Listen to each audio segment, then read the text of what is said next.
Hi everybody. I was just working on a car here today, a 79 Cutlass, and it got me thinking about all the different cars that I've owned and all the different adventures I've had with those cars in repairs. This one here, I'm just changing the inside door handle on because the handle broke off, so we're putting a new one of these on today. And the one car I was thinking of was an 81 Mercury Cougar that I bought. I bought it in 1990 at my neighbor's house 2 doors down. It was sitting on their front lawn, and I bought it for $1,500. And I had it from September 15th, I think, until December 15th, and the story goes in between those dates. And this car, it was a neat little car. Well, it wasn't so little. It was an 81 Cougar, if you know anything about it. It was a mid-size car, and had an 8-cylinder motor in it. The Ford called it a 288, and I guess it'd be similar to the 302. And I guess the motor was inherent with problems, but this car had all sorts of different quirky things about it. The heating control or the cooling control didn't work. I had zip ties attached to the arm underneath the dash, and if I wanted hot, I pulled the one on this side, and if I wanted cold, I'd pull the one over here. So I had to do that every time. And then the washer bucket, or the washer pump, stopped working, and I had to use a squirt gun with washer fluid in it to keep the windshield clear for a little while. And then when I went to replace it, my brother and I went to replace it, and we couldn't get the nuts off, the bolts off the washer bucket, because the whole motor was part of the washer bucket. So I ended up trying to tap it with a hammer to get it loose, and it was a cold day, and the whole washer bucket just disintegrated underneath the hammer. So it was actually quite funny. So it was like, now what? I had to buy a whole washer reservoir for it in order to be able to replace the pump. So I had to do the pump and the bucket. Now, the other things that I had was it used a lot of oil, and I discovered that there was oil getting into the air breather on the top. And if you know anything about cars with a carburetor, this wasn't your mom's fuel injected car or your son's fuel injected car. This had a carburetor, and you don't want oil in your air breather. That means there's something else going on, probably a gasket or something that there's a problem with. It's called blowback or blow-by.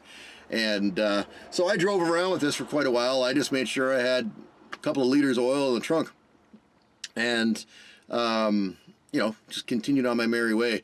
Other things that happened with that car, I came off of an off-ramp once off of the highway, and rear-wheel drive car, and I was a relatively new driver. This was 1990. I was 21 years old. It was my first car, and I came off the highway and got almost onto the straight part where it continues onto the street, and I gave it a little bit of gas. It was cold out and it was black ice. Well, didn't the back end swing out to the left, and then out to the right, and then out to the left, and then all the way around to the right, so that I ended up facing the opposite direction, but not before I hit the median in the middle, which was just a curb. It wasn't an actual concrete median, but I hit the curb. The car jumped the curb and landed on two wheels on the other side, and then stopped.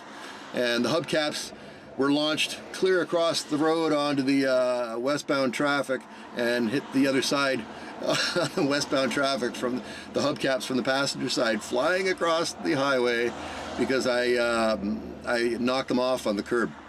The back rim kind of went as I drove down the street after. So what did I do? I managed to get the car turned around and pulled into a donut shop, and didn't have a cell phone back then. This was still in the early days of pre-cell phone. So I called my dad because I discovered the car didn't have a jack. Imagine that. $1,500 car should have a jack.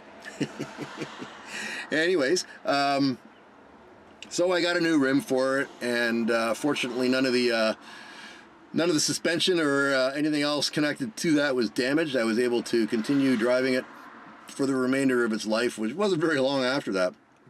And one time we were we were heading up to a place about an hour and a half from where we live, and we were in 2 cars.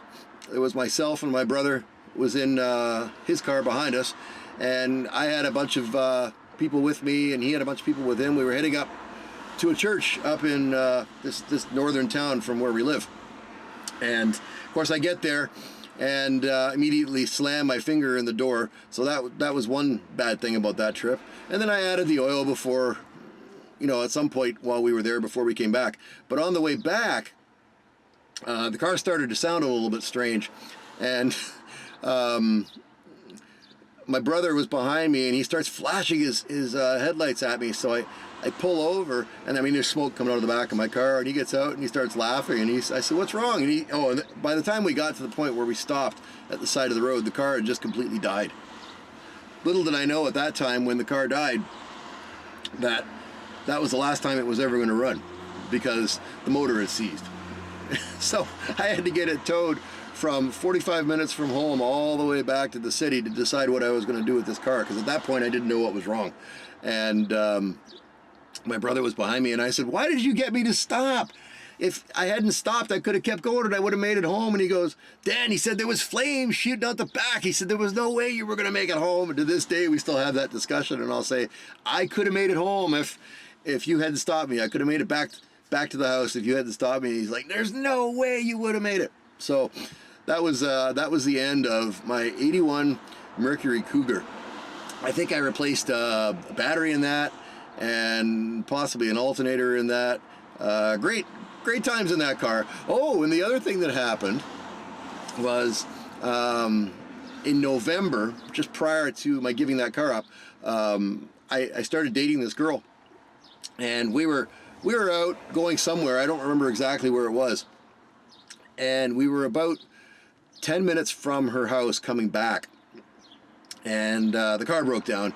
I think it was the alternator actually on that occasion, and she had to call, on our first date, had to call her dad to come and pick her up to take her home while I stayed with my dead car. And it was like, "Oh, sure, your car broke down, likely story." Well, it wasn't like we went parking, because it was sitting in the middle of a turning lane at an intersection off of a highway. So it wasn't a planned event as far as cars go. So he comes and he picks her up, and he said, "There's not really much I can do, is there?" I said, "No, I'm waiting for a tow truck." And I sat there with the blanket wrapped around me. I think it was a sleeping bag, actually, I had in the car for just such an emergency. And it was November, and it was getting a little cooler out. And I guess the whole time I owned that car, it was cold. And waited for a tow truck to tow my sorry car back to the city to figure out what was wrong with it on that adventure. But that was that was weird, because having first date went great with her, because Dad had to come and pick her up. I think I probably have some other car stories, but I think I'll save them for another adventure. And I've owned a lot of cars since 1990. I've owned a couple of Topazes, a couple of Tempos, a Ford Explorer, Geo Metro,